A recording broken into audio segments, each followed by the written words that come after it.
Price lot. எல்லாருக்கும் சோத்திரம். பிரியமானவர்களே, இன்றைக்கு இயேசு குறித்து தான் நம்ம பார்த்து கொண்டிருக்கிறோம். யோவான் 16ஆம் அதிகாரத்தில் இந்த நாட்களே இருப்பதினால், பிரியமானவர்களே, இயேசு மெய்யானவர். அவரை அறிகிற அறிவிலே நாம் வளர வேண்டும். அமீன். இன்றைக்கு இயேசு தனிமையாக்கப்பட்டதை குறித்து பேசுகிறார் சீஷர் இடத்துல. அதை தான் நம்ம நாளையிலே பார்க்க போகிறோம். மீன் இயேசு அவர்களுக்கு பிரதித்திரமாக, இப்பொழுது நீங்கள் விசுவாசிக்கிறீர்கள், நம்புறீங்க, ஓகே. ஆனால் இதோ நீங்கள் சிதறுண்டு அவனவன் தன் இடத்துக்கு போய் என்னை தனியே விட்டு விடும் காலம் வரும். அது கூட இப்போவே வந்திருக்கிறது. ஆனாலும் நான் தனித்திறேன், பிதா என்னுடனே கூட இருக்கிறார். நீங்கள் எல்லாம் ஓகே, நல்லா பேசுகிறீங்க, நம்புறீங்க, என்னை விசுவாசிக்கிறீங்க, தேவனுடைய குமாரன்னு நம்புறீங்க. இது மேலே படித்தா தெரியும், நம்புறீங்க. ஆனால் நீங்கள் என்னை விட்டுட்டு சிதறுண்டு அவனவன் தன் இடத்துக்கு போய் என்னை தனியே விட்டு விடும் காலம் வரும். அது இப்பொழுதே வந்திருக்கிறது. ஆனாலும் நான் தனித்திறேன், பிதா என்னையுடனே கூட இருக்கிறார் அப்படின்னு சொல்லுகிறார். அப்போது இவங்களுக்கு என்ன பண்ணுது, இன்னும் நம்ம அவர் தேவனுடைய குமாரன் தானே சொல்கிறோம், அவர் ராஜாவாக இருப்பார் தானே நினச்சோம். ஆனால் என்னை விட்டுட்டு போயிடுவீங்கன்னு சொல்கிறாரே அப்படின்னு சொல்லி அவங்க பார்த்து கொண்டே இருக்கிறாங்க. அப்போ அவர் சொல்கிறார், என்னிடத்தில் உங்களுக்கு சமாதானம் உண்டாயிருக்கும். நீங்கள் விட்டுட்டு போயிட்டாலும் என்னிடத்தில் உங்களுக்கு சமாதானம் உண்டாயிருக்கும் பொருட்டு இவைகளை உங்களுக்கு சொன்னேன். உலகத்தில் உங்களுக்கு உபத்திரம் உண்டு, ஆனாலும் திடன் கொள்ளுங்கள், நான் உலகத்தை ஜெயித்தேன் என்றார். அப்போது உபத்திரம் இருக்குது அப்படின்னு சொல்கிறார். ஏசுக்கிட்ட வந்தால் உபத்திரமே இருக்காது. எப்போதும் பூமெத்தை தான், எப்போதும் நல்ல சாப்பாடு தான், எப்போதும் தூக்கம் தான், எப்போதும். அப்படி இல்லை. ஒரு வேலைக்கு போகலைன்னா 30 நாள் நம்ம வேலைக்கு போகணும், 8 ஹவர் வேலை செய்யணும், ஓட்டி கொடுத்தானா 9 ஹவர் வேலை செய்யணும். போகிற நேரம் வர்ற நேரம் சமைக்கணும், துவைக்கணும், பெருக்கணும், துளக்கணும், இவ்வளோ வேலை இருக்குது. இத்தனை வேலையை ரொட்டேஷனாக செய்யும் பொழுது மாதம் 1ஆம் தேதி முடிஞ்சு என்ன பண்ணுறான், சம்பளம் கொடுக்குறான். 30 நாள் ஒர்க்கு. அப்போது அந்த சம்பளத்தை 1 லட்சமோ 2 லட்சமோ 50,000மோ 10,000மோ சம்பளம் வாங்குகிறாங்க. எப்படி அவங்கவுங்களுக்கு திறமைக்கு ஏற்ற வேலை செய்து சம்பாதிக்கிறாங்க. அப்போ அந்த 30 நாளும் பிரயாசப்பட்டால் தான் அந்த சம்பளத்தை பார்க்க முடியும்.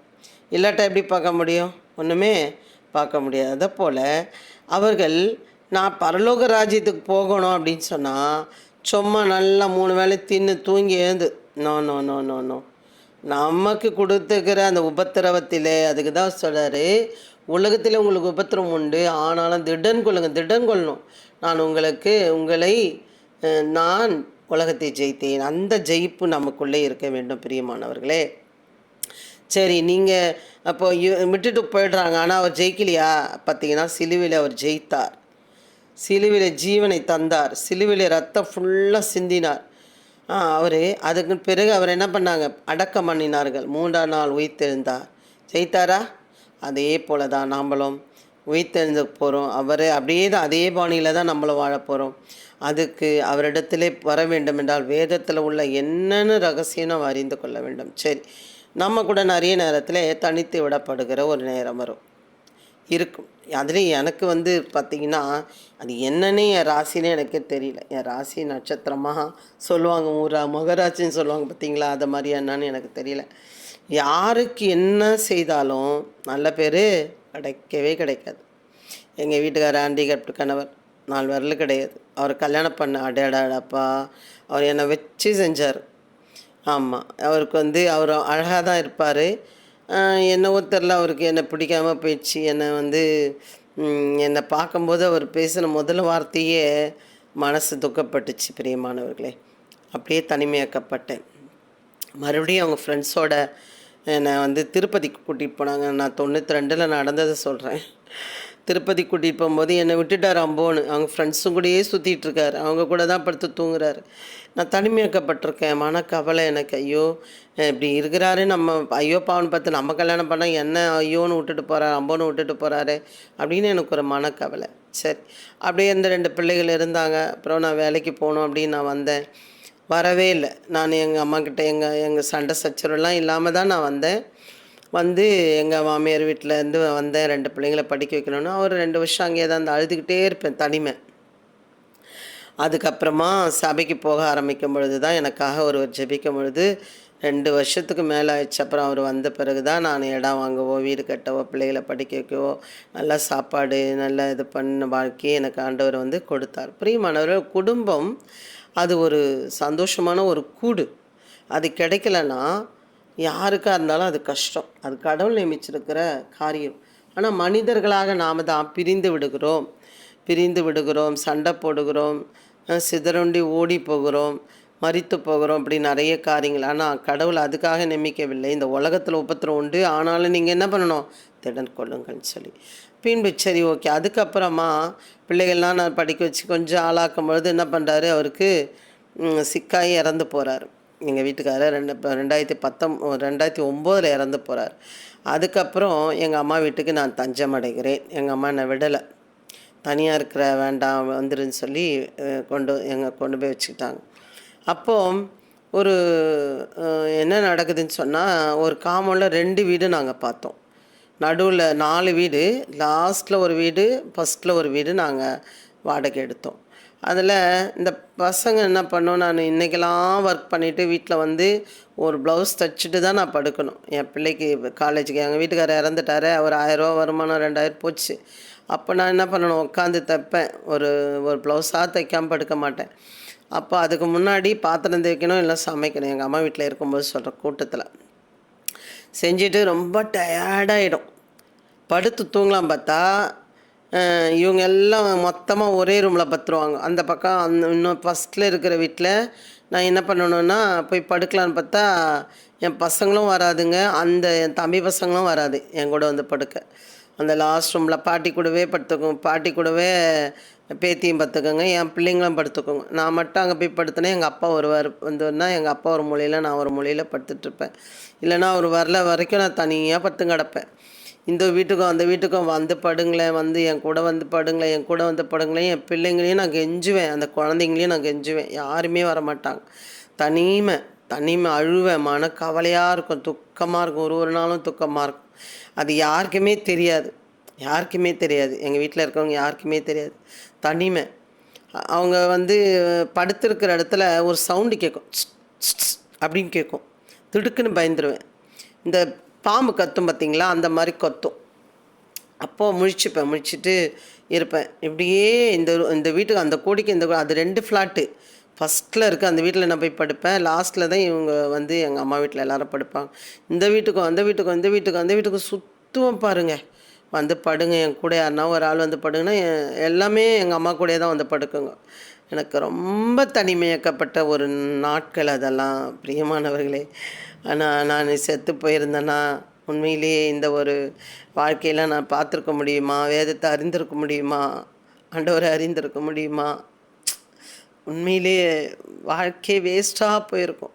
அந்த தனிமை வந்து யாருக்குமே வரக்கூடாது, விரோதிக்கு கூட வரக்கூடாது. அப்படியாக அலைந்து திரிந்து கொண்டிருந்த ஒரு காலம், பிரியமானவர்களே. இன்றைக்கு எனக்கு இந்த 2016 ஆண்டவர் நல்ல தனி பெட்ரூமு, நல்லா படுத்து தூங்க, இப்போது வந்து செபிக்கிறதுக்கு ஒரு நல்ல விசாரமான இடம், ஜபம் நடத்துறதுக்கு ஒரு சின்ன கூடுகை எங்கள் வீட்டிலே தான் சொல்கிறேன்.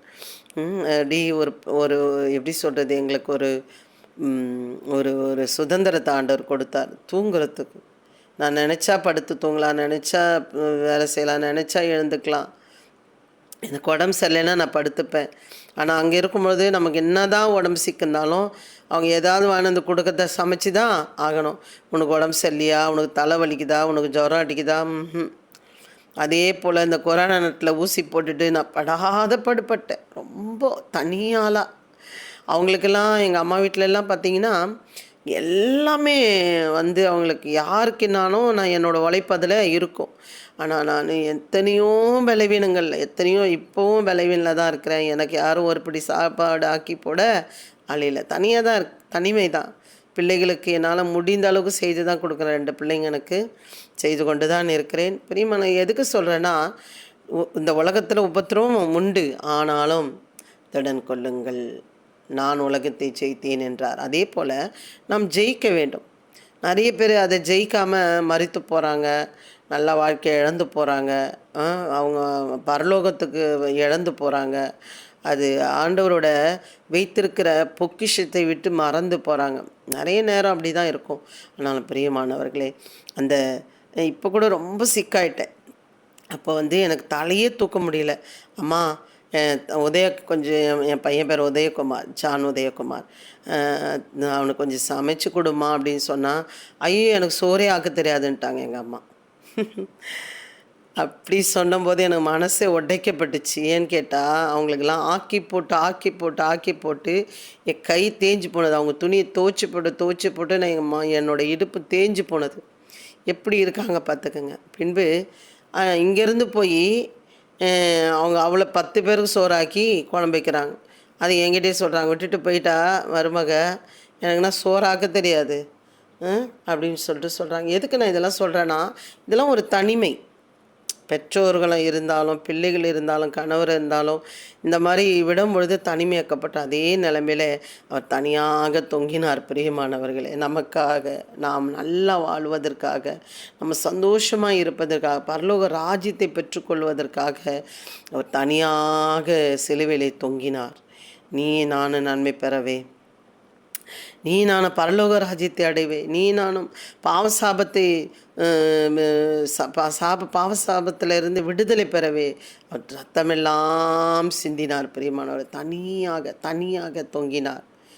நான் நன்மை பெறவே. அதில் தான் ஒரு பாட்டு கூட நான் பாடியிருக்கேன். 2 வரி பாடுறேன், கேளுங்க. கர்த்தர் உங்களை ஆசீர்வதிப்பாராக. ஆமென்.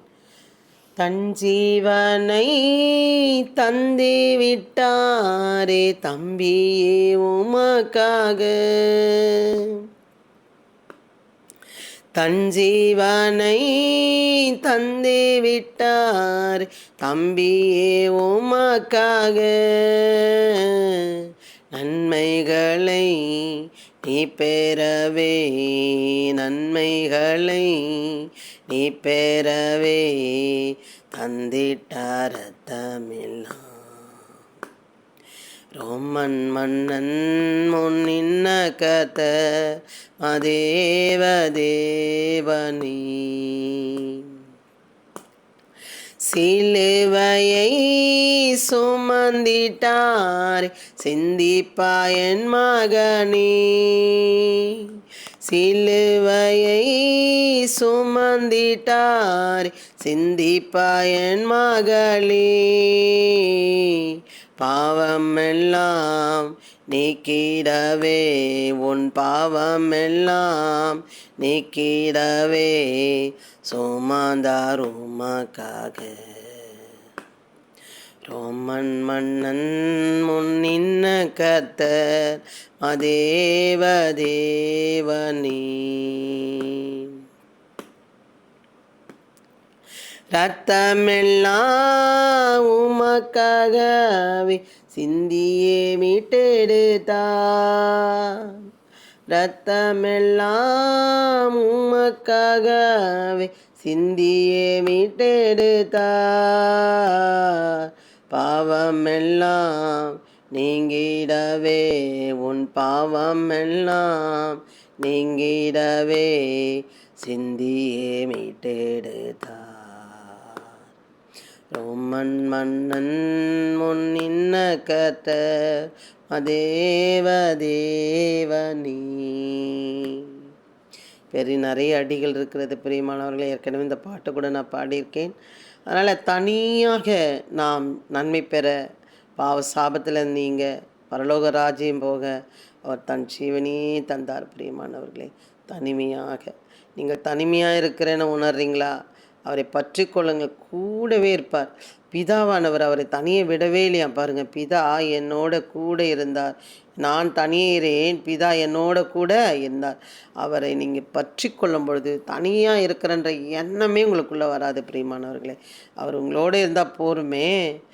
மனுஷன் என்ன ஓடிடுவான், சிதறுண்டு ஓடி போயிடுவான். ஆனால் அவர் இருந்தார்னா உங்களை ஜெயிக்க வைப்பார், மற்றவர்களை ஜெயிக்கிறவர்களாக உங்களை ஒரு புரோஜனமுள்ள பாத்திரமாக மாற்றுவார். ஆமீன்.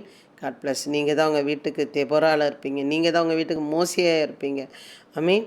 அதனால் பிரியமானவர்களே, தனிமையாக இருக்கணும் ஒரு நாளும் உணராதீர்கள். அவரை பற்றிக்கொள்ளுங்க. கர்த்தர் உங்களை ஆசீர்வதிப்பாராக. ஆமென். God bless you.